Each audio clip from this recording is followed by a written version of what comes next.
Kita bersetuju dengan dasar ini secara umumnya, dengan kita menambah baik, memberikan input-input yang sangat besar seperti mana fakta-fakta yang kita berikan oleh ACA di Hong Kong. Bagaimana kuasa pendakwaan, bagaimana pegawai yang dilantik itu, dan juga termasuklah yang disebut tadi bahawa kita mahukan supaya mereka ini bertanggungjawab kepada Parlimen. Ini telah berlaku di Hong Kong, telah berlaku di Indonesia, dan berlaku di dalam negeri-negeri Skandinavia seperti Sweden, seperti Denmark, seperti Finland, yang setiap tahun UNDP menganugerahkan bahawa mereka lah negara yang paling selamat untuk didiami.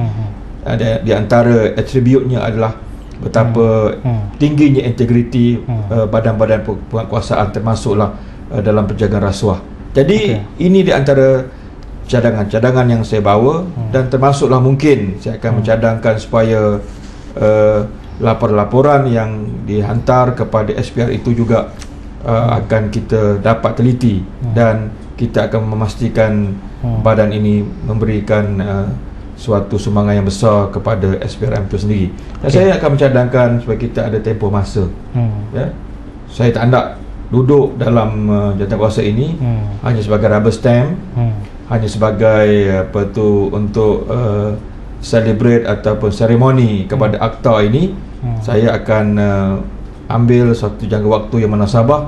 Sekiranya jawatankuasa ini hanya duduk sebagai pengangguk, saya tidak keberatan juga untuk menarik diri daripada jawatankuasa ini demi menjaga integriti parti saya dan saya sendiri sebagai ahli parlimen yang diberikan mandat dan harapan rakyat untuk memperbaiki SPRM. Rumusnya yang salah satunya yang cadangan atau fokus yang akan diketengahkan oleh Yang Berhormat sebentar tadi ini ialah untuk mengembalikan ataupun untuk memberi kuasa pendakwaan kepada SPRM. Dengan mengambil rumus atau pengutamaan tadi dengan ada rumus yang lain, antaranya ialah meletakkan SPRM itu sendiri di bawah Parlimen. Yang kedua ialah SPRM itu sendiri mesti perlu berdiri secara berdikari dari segi penggajian, tidak lagi patut diikat dengan kerajaan supaya tidak berlaku konflik of interest. Dengan mengambil kira pandangan atau keutamaan YB tadi dan dua rumus yang telah saya sebut tadi, adakah ini mekanisme yang terbaik ataupun sebenarnya ada mekanisme yang lain untuk menangani rasuah di Malaysia ini? Persoalan rasuah ini pada akhirnya adalah buatan manusia. Kita boleh menggubal undang-undang, kita boleh menurunkan segala peraturan, tetapi pada akhirnya yang melakukan rasuah ini manusia, dan setiap manusia punya potensi melakukan rasuah. Lalu undang-undang itu satu hal, tetapi yang paling utama dari sudut pandang perspektif worldview Islam dan worldview khususnya Parti Islam Malaysia PAS adalah apa yang termaktub dalam ataupun apa yang ditunjukkan oleh Rasulullah SAW sebelum datangnya undang-undang selepas 13 tahun. 13 tahun yang pertama itu adalah untuk menurunkan dan memasak dan mempasakkan persoalan nilai, persoalan akidah, persoalan agama, persoalan arah tuju hidup ini. Jadi kita tidak boleh pandang sepi perkara ini. Walaupun sebutan saya ini melihat seolah kita terlalu ideal, tetapi kalau kita lihat mana pun dia kembali ke situ. Jadi kalau undang-undang itu mau dilaksanakan, dia mesti dilaksanakan oleh siapa? Oleh manusia, pegawainya, pesuruhjayanya, semua manusia. Dan manusia inilah pada akhirnya perlu kita pahamkan tentang nilai, sama ada nilai sejagat maupun nilai agama. Jadi beyond legislation,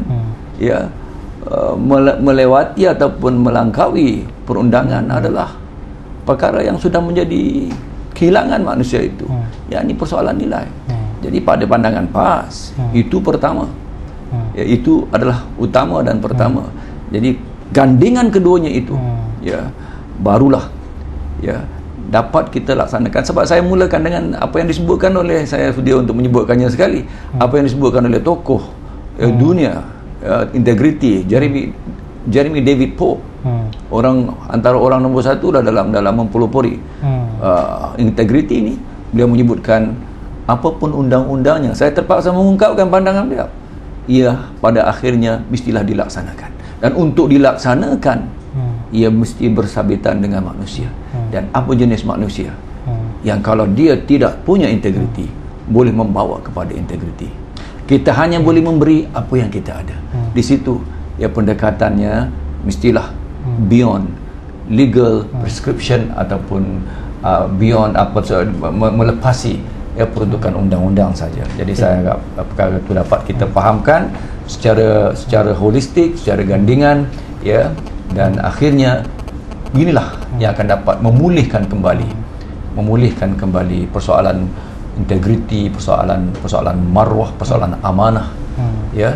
Dan kalau saya ambil sedikit daripada pandangan perspektif Islam, kalau sudah tahu bahawa ar-rashi wal murtashi finnar, yang memberi ataupun yang menerima rasuah itu kedua-duanya menempah tiket ke neraka, maka itu pun sudah merupakan satu benteng yang kuat untuk pegawai-pegawai, ya, yang khususnya beragama Islam, tahu bahawa tidak sudah segala-galanya di mahkamah di dunia ini, kerana ada di mahkamah Rabbul Jalil yang akan membuat pengadilan yang sebenarnya. Okey, terima kasih doktor. Saya tahu Saudara Nazri memang ada yang ingin katakan sesuatu.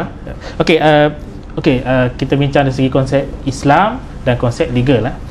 Saudara setuju ataupun tidak, sepatutnya menangani isu rasuah ni kita bukan hanya patut kena berbincang soal prosedur, tetapi kita patut kena bincangkan persoalan pembalasan ataupun hukuman, supaya orang yang melihat, orang yang melakukan, dan orang yang dengar-dengar semuanya boleh mengambil pengajaran daripada pelaksanaan satu-satu pembalasan undang-undang itu sendiri. Bagaimana pandangan saudara?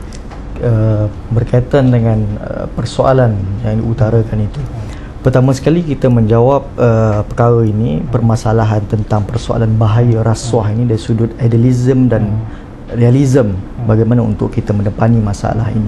Pertama sekali dari sudut yang perlu kita memperkukuhkan pada ini, sebab itu saya bersetuju dengan apa yang disebut oleh Dr. Zul sebentar tadi, bahawa kita harus dibincangkan secara bersama di pihak kerajaan maupun pembangkang, ialah bagaimana pendidikan akidah untuk kita memerangi rasuah ini. Sebab itu pada hari ini saya dimaklumkan bahawa perbahasan di Parlimen pada hari ini melibatkan Kementerian Pengajian Tinggi. Apakah pada hari ini tidak boleh ada celahan di peringkat MP-MP kita, sama ada di peringkat kerajaan maupun pembangkang, untuk mengesyorkan kepada Kementerian Pengajian Tinggi ataupun Kementerian Pelajaran bahawa kita perlu ada suatu sistem pendidikan ataupun mata pelajaran subjek yang berkaitan dengan soal bagaimana pendidikan integriti dan anti rasuah ini. Yang saya kira sekiranya perkara ini sudah pun dijalankan ataupun belum, perlu kita bahaskan untuk kita memperbaiki sekiranya sudah ada, dan sekiranya tidak, harus kita mengesyorkan perkara ini supaya ditekankan.